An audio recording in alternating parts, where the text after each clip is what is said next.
भिवंडीतील दुर्घटनाग्रस्त कोहिनूर इमारतीच्या ए आणि बी विंग मधील 108 कुटुंबांनी पर्यायी पुनर्वसनाची लेखी हमी मिळाल्याशिवाय तोडक कारवाई होऊ देणार नसल्याची भूमिका घेतली आहे। रहिवाशांच्या विरोधानंतर महापालिकेने कारवाईला तात्पुरती स्थगिती दिली आहे। सुरक्षिततेच्या कारणास्तव रहिवाशांना इमारती बाहेर काढल्यानंतर महापालिकेने तोडक कारवाईची तयारी केली होती। मात्र कायमस्वरूपी पर्यायी घराची लेखी हमी मिळावी या मागणीसाठी रहिवाशांनी आंदोलनाचा पवित्रा घेतला। त्यानंतर महापालिकेने कारवाई तात्पुरती स्थगित करत पुढील निर्णय पुनर्वसनाच्या प्रक्रियेनंतर घेतला जाईल असे संकेत दिले आहेत। 4 दिन हो गए हैं, ये हादसा होके 4 दिन हो गया है। अभी तक शासन की तरफ से जो बाकी बिल्डिंग में जो खाली करवाए हैं लोगों को, अभी उनके लिए कोई सुविधा उपलब्ध नहीं कराई गई है। तो हमारा ऐसा कहना है प्रशासन से कि ठीक है, आप लोग इसको तोड़ने की बात कर रहे हैं, लेकिन जो इसमें रहने वाले परिवार हैं, जो आज 3 दिन से रोड पे सो रहे हैं, महिलाएं हैं, बच्चे हैं, बुजुर्ग हैं, उनके लिए पहले उनका कुछ रास्ता तो निकाला जाए। बारिश का मौसम में लोग कहाँ जाएंगे? गरीब लोग यहाँ कुछ लाके गीता मंदिर में रह रहे हैं, कुछ स्कूल में रह रहे हैं।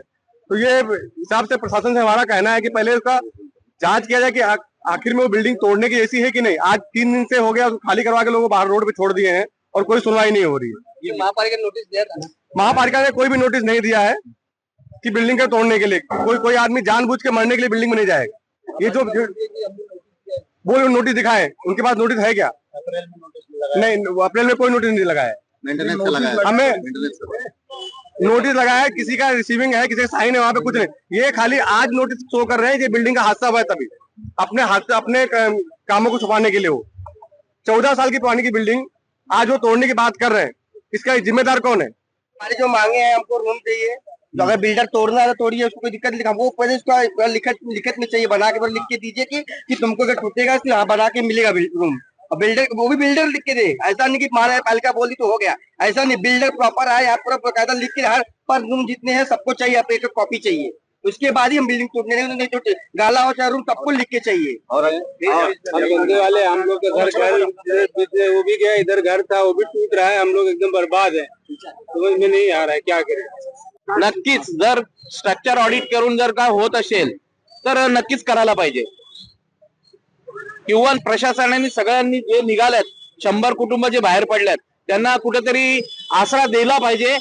कारण का तुम्ही काल ऐकलं मी की महापौरांनी एक मीटिंग घेतली तातडीची, त्याच्यामध्ये बऱ्याचशा बिल्डिंगी धोकादायक त्यांना तोडण्याचा आदेश दिलाय। पण तोडण्याचा आदेश देण्यापूर्वी तुम्ही लोकांना कुठेतरी बसवा, नाहीतर लोकांचं कुठं ह्या पावसाळ्यामध्ये लोक कुटुंब घेऊन रोडवर तर राहू नाही शकत। नगरपालिकेकडे कोणतीही अशी सुविधा नाही की लोकांना तुम्ही खाली करता, तर त्यांना कुठल्या रूम कुठे देणार आहे तुम्ही? रूम आमंत्रणामध्ये आहे तिथे करून द्या। कोरोना काळामध्ये लोकांना तुम्ही तिथे घेऊन गेलात, तर आता तुम्ही हे तर करू शकता। जर का तुम्ही एवढे लोकांना उद्ध्वस्त करण्याची ऑर्डर केले, तर तुम्ही त्यांना राहण्याची सुविधा तरी द्या आणि बिल्डरांवरती कंप्लेंट करा तुम्ही।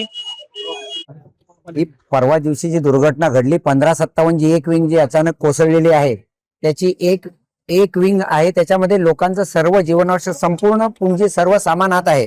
त्यामुळे ते लोक त्याला विरोध करत आहेत। आम्ही तर सकाळी 10:30-11ला ते निष्कासनाची तयारी केली होती, पण स्थानिकांचा प्रचंड विरोध असल्यामुळे सध्या ती स्थगित ठेवलेली आहे आणि वरिष्ठांकडून आदेश आल्यानंतर पुढची कारवाई होईल। बघा, एक शाळा नंबर इथे 72 म्हणून आहे बाजूला, आणि गीता मंदिर म्हणून आहे, तिथे तात्पुरत्या स्वरूपात त्यांना व्यवस्था केली राहण्याची, आणि जे काही सुविधा महापालिकेकडून शक्य आहे, जेवण किंवा इतर मेडिकल व्यवस्था ही सर्व तिथे करण्यात। प्रतिनिधी NTV न्यूज मराठी, भिवंडी।